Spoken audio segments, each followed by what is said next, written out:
Good afternoon, guys. I'm back. It's been a tough few months. I just moved to a new address this past week, and it took about 2 months to get that all arranged and to get it done as quickly as possible. So now it's 70 miles one way between my new address and that camera in front of me. Quite a ways to come. But meanwhile, I've had several new subjects come to mind that I've been anxious to teach you guys. And here's one to think about. Just imagine now you're out there in a tree stand. And right now, about 30 yards away, is a trophy class buck, a big guy, a big one. But you don't know it yet, and neither does the buck. Now, what happens next will make all the difference between a hunt of a lifetime and just another disappointing memory, a haunting memory, another talk about how you goofed up when a chance to take a really big buck. Now, the longer you hunt whitetails and the more skilled you are at it, the more of those haunting memories you're going to have in a lifetime. And I'm 88, and that means I've been hunting whitetails for 78 years now. So you might imagine I have a lot of hunting memories about bucks I goofed up on. So I'm going to teach you something to think about that could make the difference between today or this coming season and the rest of your years of hunting whitetails that might make it possible for you to have a lot fewer of those haunting memories in the future. So, something to think about. You know, average stand hunters nowadays, well, it's been that way for quite a few years now, since back in the 1980s, but yeah, let's say here's a stand, and you're a stand hunter, and a lot of hunters nowadays, when they get to a stand, they want to be able to see in every direction, all the way around, every direction, the farther away than possible. They figure that if they can keep track of movements of deer within a really large area around them or in front of them, your odds of getting a deer, or a big buck for that matter, are better. But one of the problems with that is that big bucks are smart deer. They don't get to be big by being stupid deer. By the time a buck has survived 4 or more hunting seasons, it knows every trick us stand hunters or other hunters have or try to outfox them. They know everything about us. Once every big buck living in your hunting area has a chance to get a whiff of you and to see you and to hear the sounds you make, he'll never forget those things. He'll never forget where you hunt and how you hunt and the trails you use and all kinds of things like that. And it makes us hunters feel like, boy, there's just no big bucks in this hunting area, but there's hardly a square mile of suitable whitetail habitat in America today, or Canada, North America, that doesn't have a trophy class buck living in it. But we don't see them very often. And it's because of the way we hunt.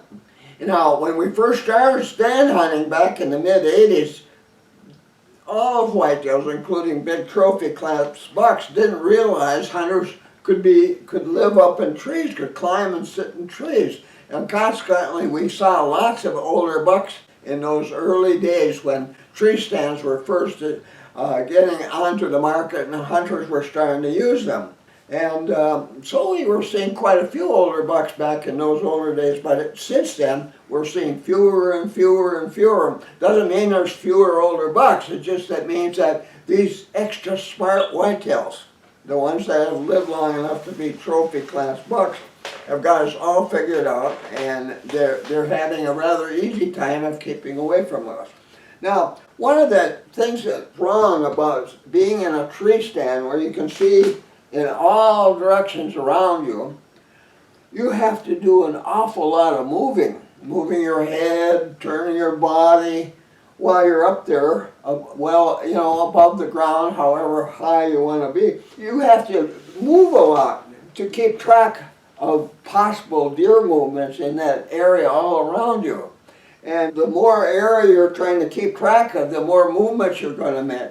And today, that's bad for buck hunting. Bucks, and most whitetails have very motion sensitive eyes.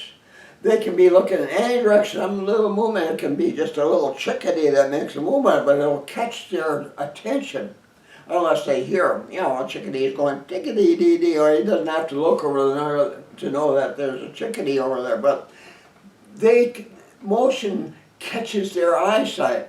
And then once they look up there and they see you move around, they see your skin, they see your blaze orange. If it's gun season, you're wearing blaze orange. There's lots of things. They see your body against the sky, the bright blue sky. It's a big dark silhouette, and there's only one creature in the whole woods that has a silhouette like that, because we stand on our hind legs. Our front legs are up in the air up here. Unlike all the other animals in the woods, that bears can stand up, but they don't walk around and just stand up very often. So they look up there and they see that silhouette up there against the sky, or against a starlit sky in the morning before the sun comes up. They see that silhouette.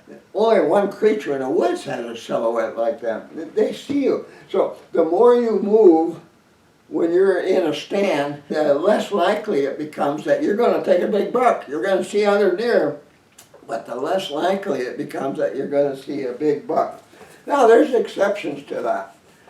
My son John took 2 bucks last year from an area where he's sitting up about 20 feet above this basin that was loaded with brush, so that there could be 100 deer in there and you wouldn't see them. But once in a while, one of those deer would get into a little opening and he'd spot that motion. But he was so well hidden in this high spot. He's not in a tree. He's well hidden by fallen trees, and about the only thing that deer would be able to see of him sitting where he was maybe his head moving, if he was moving it like that from side to side. Now, I've thought about such a thing for many years. You know, there's some we've become better and better at hiding ourselves at stand sites nowadays, and which you have to do if you're going to take big bucks fairly often. But one of the things we've learned is the less you move when you're sitting at a stand site, the better your odds are of taking a big buck. So wouldn't it be nice if we could all sit in a place where we absolutely knew a big buck was going to show up right over there on that trail, right there. Let's say it's a trail that crosses a stream, so it's a ford, and there's no fords or trails crossing the stream by deer in a great distance on either side of that.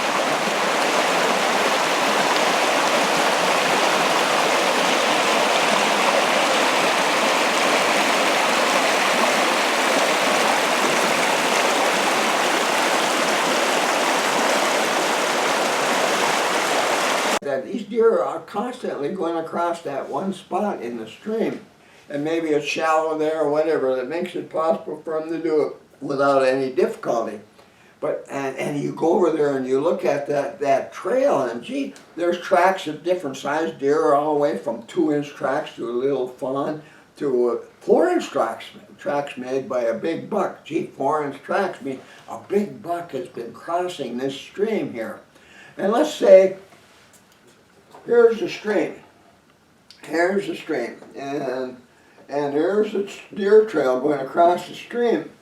Now, one of the things about trails that my sons and I key on when hunting older bucks, we key on trails where the odds of seeing that buck will be especially good. Well, that ford certainly would be one of those kind of spots that if a big buck is regularly crossing this stream. But how do you know? Maybe he only crosses it about once or twice a week. But what about if that buck is crossing that stream every day, maybe twice a day? And the reason he's doing that is because over here is a feeding area. He's crossing the stream, maybe he's bedding over here on this side somewhere, and he crossed the stream and he's going over there to feed.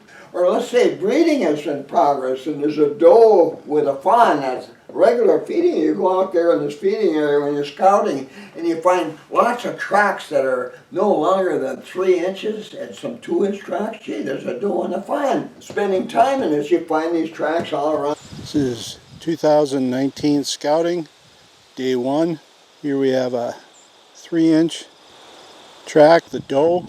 Smaller tracks here for a yearling, and even smaller tracks here for a fawn. You find evidences of feeding. If they're eating browse, you see white tips on tips of browse plants like red osiers or willows or whatever. We also have a lot of sugar maples here. Here's some sugar maple saplings, and the whitetails love those stems just as much as the red osiers.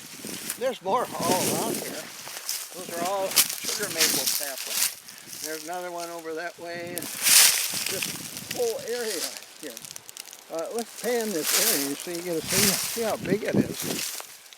It's one of the best feeding areas in this whole country. But that they've been feeding on, and they're white, and so they're fairly fresh evidences of feeding, and there's a doe and fawn over there. And right now, let's say where we hunt, let's say it's the 4th of November. That means yesterday, does started emitting the pheromone that indicates to bucks when they smell this odor drifting in the air that does are in heat. And that's what these big bucks, and especially the big ones, it's their job to keep all these other bucks away from these does in heat while does are in heat. And it's his job to do all the breeding in this area. And he crossed the stream, and let's say he gets a whiff of that pheromone in the air. Well, there's already 2 reasons why that buck should be going there today: to feed and to breed. And here, not only is he likely to show up here more often than say once a week or so, because here, when he crosses stream, he's going to drink water, and this is one of the few places for a great distance in either direction that the deer are crossing stream. So all of a sudden, you've got a dynamite spot where you're really likely to see that big buck fairly soon. And so then you look around and you start thinking, well, I want to be sure to be downwind or crosswind of this spot, because if this buck's coming off this hill and going over here to feed, I'm going to, when I get there early in the morning, I want to get there before first light, but when I see him coming along here and heading over this way, I want to be in my stand and I want to be downwind or crosswind. And so you look around here, and this actually happened. My son Ken found a spot just like this, just with all these ingredients here that tells you the odds of seeing a big buck there are excellent. Only right there. So he picked a big bushy pine tree to sit in right here, and counting on a northwest wind to be blowing, that would be kind of blowing from that direction, northwest wind, because that's real common up there, and he wanted to be there when there was a northwest wind. So this buck, if he's coming off a big hill over here where he beds and he's not going to smell him. And this thing was so bushy that he wasn't even going to see him. Big, lots of branches. You don't cut off all the branches off the tree. You get up into that tree and you're really covered from top to bottom, and you don't move. And the reason you don't have to move is you only have to watch this. Keep your eyes on it. You don't need to be moving around. You don't need to be standing up and looking every which way in front and behind you. You just sit right there real still in that tree and move your eyes only. And sure enough, when he didn't go there the first day because he didn't have a northwest wind, but second day the northwest wind was predicted, and boy, he was happy then. He couldn't wait. He approaches the stand from over this way. But anyway, he got in there and he didn't have to move. All he had to do was just sit, kind of keep his head pointed right over here, and move his eyes. And when he's moving his eyes, all of a sudden he saw a movement over here, and there's a buck with great big antlers, biggest antlers of any buck he had ever taken in his lifetime. That's pretty exciting stuff. And they got down to that stream there and stopped to drink water. And Ken's 7mm Magnum bullet dropped them right there in the water. So the water was shallow, so only about 8 inches deep there at that spot, kind of rocky. So I had to get down there and pull them out of the stream, and we took pictures. You're going to see pictures of this. But you see what happened here? When we found a spot where we thought the odds are particularly good of seeing a big buck, and the chances are he's going to be here today, because maybe this doe's in heat. And even if it isn't, that buck's starting to look for does in heat. When he crossed the stream, that doe's over here feeding, and he'll check on her anyway. You know, in the wind, he can't smell her until he gets over downwind of her or gets up close to her. So he'd probably go over there anyway. But the odds of seeing that buck there at that one spot was excellent. And he could sit in this tree where his silhouette was well hidden by all the boughs around him. He didn't cut off branches all around. He's hidden in the bushiest part of that pine tree, a white pine. And sitting there very still, not moving, and everything worked out perfectly. He took the biggest buck he's ever taken at that site at that time. So one of the secrets then of being fairly successful at taking older bucks, the smartest whitetails in the woods, is don't move. You have your silhouette well hidden, and don't move. And the best way to keep from moving is keep your eye on a spot, or that one little area where you're going to see that buck, so you aren't moving. And even if you're well hidden in that tree, if you're moving your head, that buck's going to see it. Might spot just a little motion. It might be a chickadee, but maybe it's something else. And if he spots up something up there and it seems kind of suggestive that there's something bigger than a chickadee over there, he's going to spend some time studying you there. And when a buck stops to do that, his first inclination is to get out of here. But they hate to move away from a site, maybe in a hurry or sneak away, unless they have to.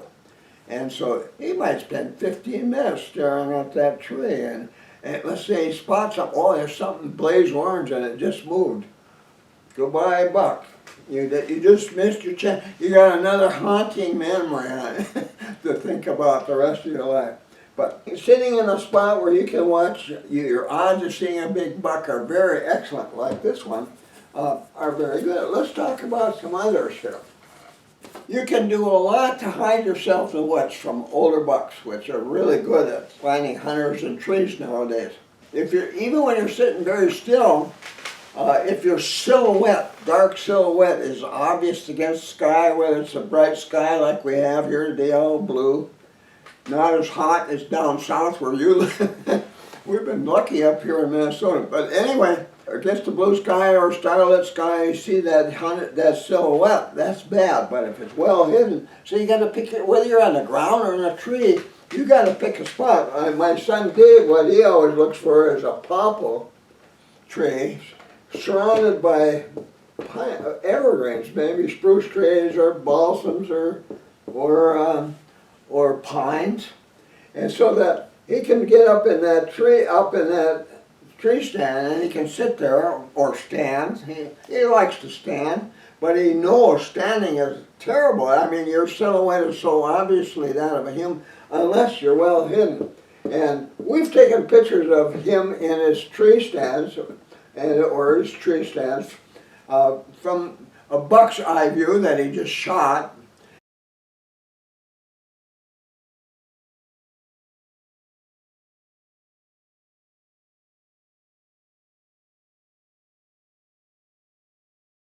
You can see why that buck never saw him in there, because about the only thing that was visible was maybe a portion of his head, and he's just watching in one direction. He's not moving around, looking this way and that, or turning and looking behind him like that.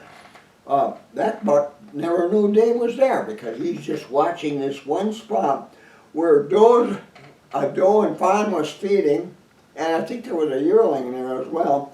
And this buck was coming from crosswind to this browse area that Dave was keeping an eye on.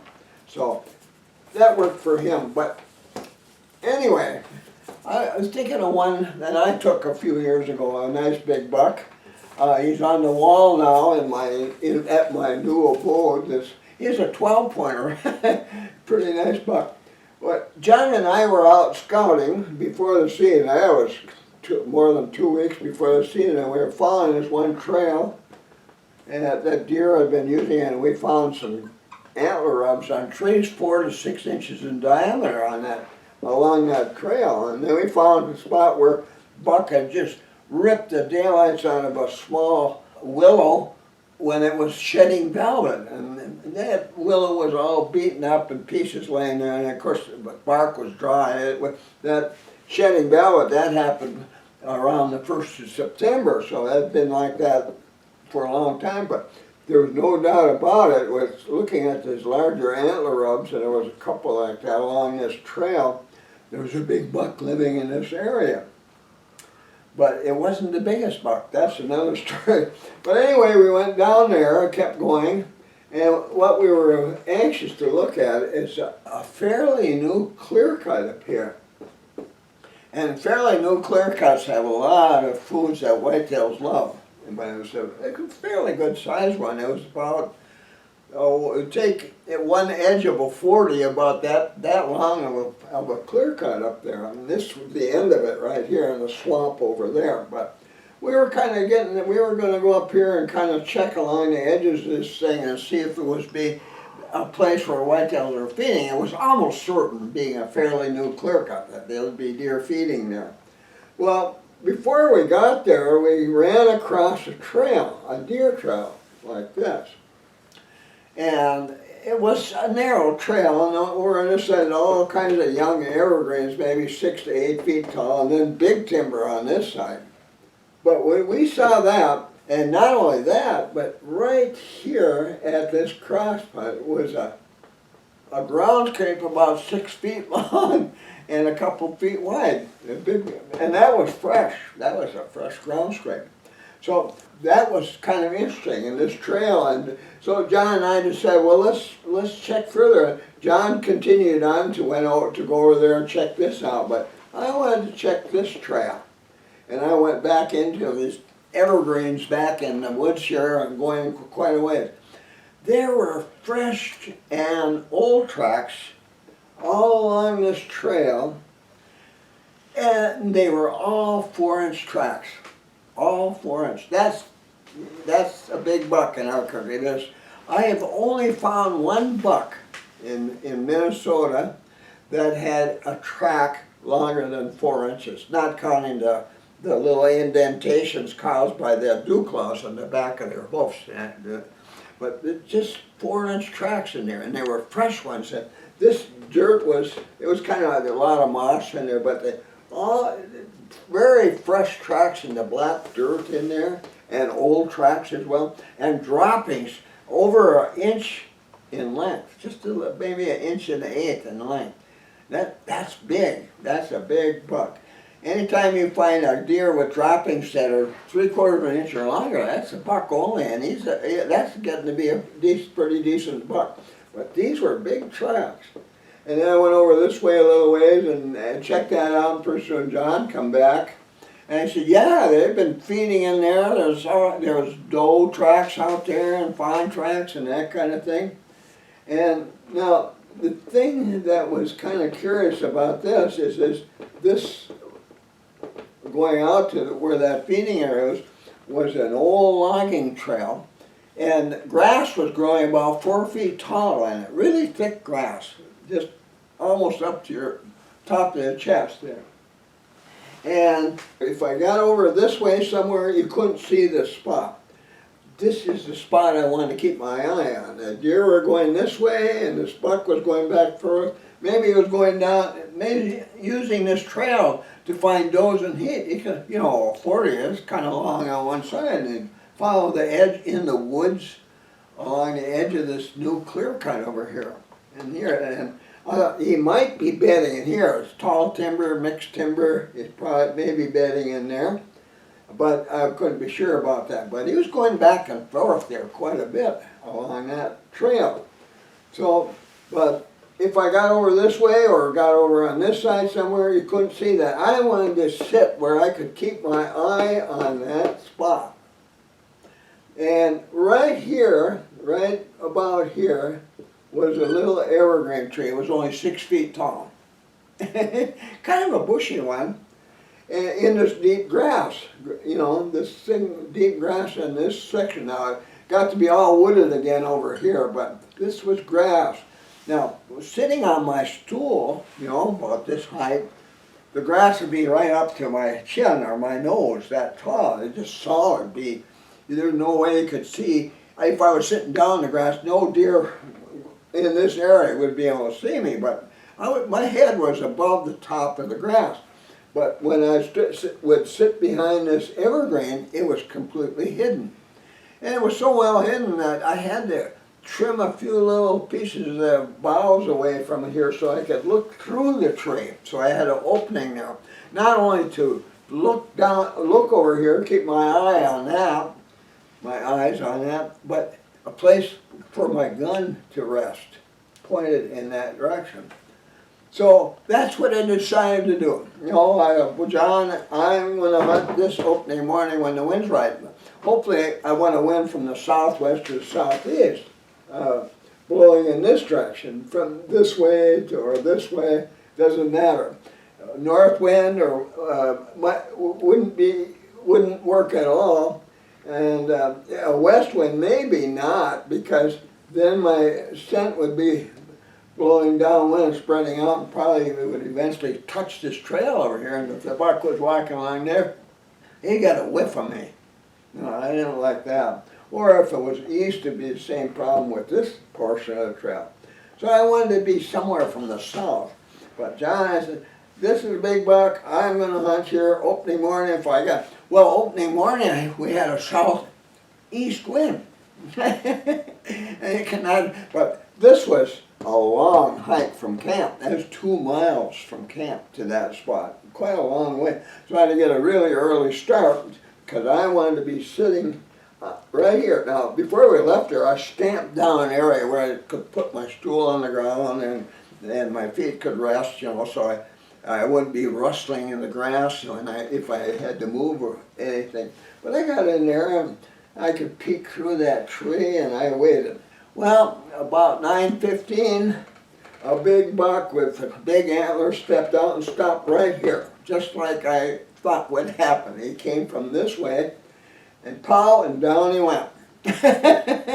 And that was one of those times when I had another hunt of a lifetime. Big 12-pointer taken there. So at this point, though, I didn't have to move at all. I could just sit there and keep my eye on this area here. And there was 4 ways the buck could have come from. They could have come from other directions, but these 2 trails where and this antler rub. Now, curiously, this buck was sticking to this area even when does were in heat. And that is typical of a lesser buck, one that is not the dominant breeding buck of the area. He's just staying in this area, bedding in deep cover, trying to steer clear of the dominant breeding buck of this area. Everything indicated, even afterwards, that this wasn't the biggest buck in the area, this 12-pointer. Never did see the big one, but kept him at, boy, he must be a dandy if he's keeping a 12-pointer like this one at bay during this period of time. But anyway, sitting still, keep my eyes on a small spot, you know, a certain trail. Now, you can say, wow, a trail is a small spot. I'm going to sit here and I'm going to watch that trail right there. But you want that, you know, within a square mile, there's hundreds of deer trails. And most of those deer trails are used by does. There's probably 4 or 5 does living in that square mile, and they have young, and they go back and forth and use different trails at different times depending on the wind direction, or whether there's hunters in the area and it's, boy, a hunter's been using that trail, I'm going to stay away from that one and sitting over there somewhere. I'm not going over there. But anyway, they have all kinds of trails they can use, but big bucks, especially when does are in heat. We've learned in the last 5 years, because of special circumstances in our hunting area, that big bucks use certain deer trails more often than others when searching for does in heat. And bucks would dare to sneak back after they've been chased out of there before breeding became by that big dominant buck. So certain trails they would use, and trails that would enable them to find does in heat with the least amount of effort and still provide safety, like good cover and that sort of thing. Certain trails. So they don't use, you can't just go out in the woods and say, oh, I like this trail, and it looks well used, because does, when they and they're young, you know, your yearlings stay with their mothers during their yearling year, and you get a doe with a couple fawns or maybe a couple yearlings, and they're using this trail once or twice a day. That trail will look pretty good. It's all worn out, you know, but you got to check it out. If there are no tracks bigger than 3 inches in that trail, no droppings longer than a ½ inch, that's not a big buck trail. Your odds of seeing a big buck on that trail are not good unless it's that doe is in heat and that big buck is with her. But even then, you got to see those bigger tracks. You know, tracks that are approaching 4 inches in length and droppings that are 3/4 of an inch or longer in that trail, and they got to be fresh ones. Now, if that doe went out on this trail, there's a good chance it's going to come back on this trail, and the big buck will come be with her. But you don't hunt that trail just because it looks good. Don't go out there and think you can sit by any trail in that woods and see a great big buck, because that's just not going to happen. You've got to have reasons to believe a big buck is going to use this trail to get here, right here. It's going to cross here. It's going to. You have to find fresh deer signs that tell you that. When you got those, then you can sit very still in your tree stand or ground level, like I've been doing for years, sitting at ground level, well hidden. You can sit there and not be moving around, you know, leaning this way and turning your head, making all those movements, because that's deadly for buck. Not deadly, for the opposite. For when you're hunting older bucks, you can't be moving around a lot when you're hunting older bucks. You want to sit as still as possible. I can go spend a day here going through all kinds of spots where we've taken big bucks in the past, because we were certain we'd see a big buck using that trail soon, like tomorrow morning or later today. You know, tomorrow we're getting there before dark, and there they are. And this is especially important now, because of the heat. Whitetails are nocturnal much time, active during nighttime hours only, and that's not so good. So you can't be messing around watching trails that you can't be sure are going to be used by a big buck fairly soon. Now, you might fool yourself into believing you don't need that kind of information. All you have to do is go out there and put some doe and estrus type lure scents around your stand site, or plant clover out in front of where you're going to be sitting, and have a nice new patch of clover growing there. Any kind, minerals, apples, corn, it doesn't matter. Big bucks are too smart for that kind of hunting nowadays. You know, I get letters from guys who say, well, I just finished creating 9 food plots for buck hunting this fall. Why in the world do you have to have 9 food plots to take a buck? Creating 9 food plots means you've already learned big bucks just don't come to all food plots during hunting season. Maybe you've been doing this for years now. You're seeing other deer, fawns and yearling bucks, you know, little forkies and spikes. They're out there early in the morning or in the evening. You're seeing lots of other deer. Maybe you're hunting in Wisconsin where there's 30 deer per square. You want to see all kinds of deer. But where's the big guys with the big antlers? You're not seeing them. So just because you see other deer in a food plot doesn't mean you're going to take a big buck in that spot. Unless those deer signs I was just talking to you about are there, or deer are in heat. Those are in heat right now. But you got to have more reasons than this looks good. That's not enough. You got to have real deer signs that tell you a big buck is using this trail a lot, or he's coming here to feed there, or he's coming here to visit does that are feeding in that feeding area, and things like that. Those are things you got to find. And when you do that, your odds of taking a big buck are very good. Otherwise, you can have one 30 yards away, and you don't know it, and the buck doesn't know it yet either. And then all of a sudden you make a big buck and snort, and there he goes. That's going to happen to you a lot if you hunt in a way where you have to make a lot of movements when you're at a stand site. No, you want to be at a place where you don't make a lot of movements. Okay, so that's my big tip of the day. Now guys, like I mentioned before, I moved to a new apartment from where I lived before. I live about 50 miles north of where I used to live. I'm out in the country now where there's deer. It's quiet there. Love it there, really. And my dog loves it there as well. So we're just getting adjusted living in this new building. It's a three-story building for people who are retired and over the age of 55. And at this point, I think we're going to love it, and Harvey too. All the people in that building love Harvey. He's such a friendly, nice dog, and they all think he's wonderful. I don't know what to think of me, but they sure like my doggy. But we're really happy there, and I'm an hour and a half closer to my study area. That's kind of nice too. But anyway, some things have changed, like my address has changed. And my email address is changed. Well, it isn't completely changed, but my email address, if you're used to this one, is k.nordberg@comcast.net. That's no good anymore. And probably 90% of you use that address when you're like ordering a book or asking a question, something like that. My other most commonly used email address is Dr. Ken Nordberg, all small letter, drkennordberg@gmail.com. That's my new address.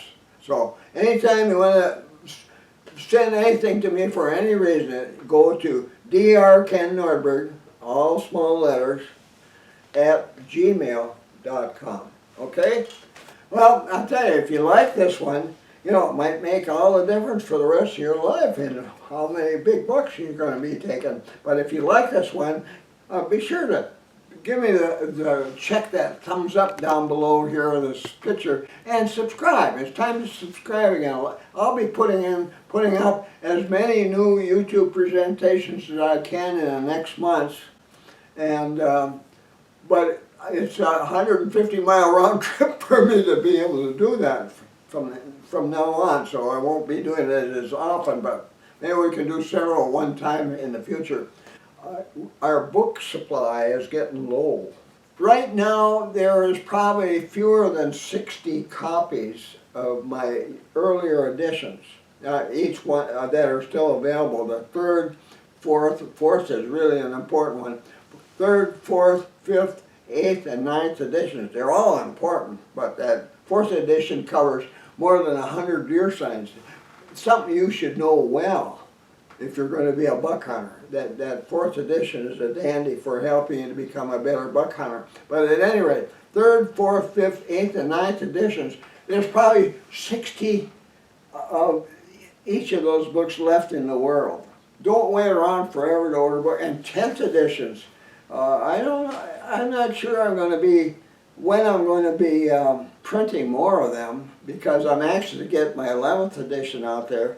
I got to wait a little bit. This move has been expensive, and there's been a lot of expenses that went along with that, and so that 11th edition might not be available till Christmas. I don't know yet, book numbers are getting kind of low right now at this point, so don't be disappointed by waiting forever to, to order one. I know you've had to be careful with your money during the inflation and COVID before that, and I know I've had to do that as well. So I understand that. Well, thanks again for watching, guys, and we'll see you again soon. Be sure to visit my website. Here's the link. Here you'll find links to my blog posts, my Twitter account, my YouTube account, my Amazon store with links to my ebooks, my son's eBay store, a money saver if you're ordering from Canada or other countries, my website bookstore, and much more.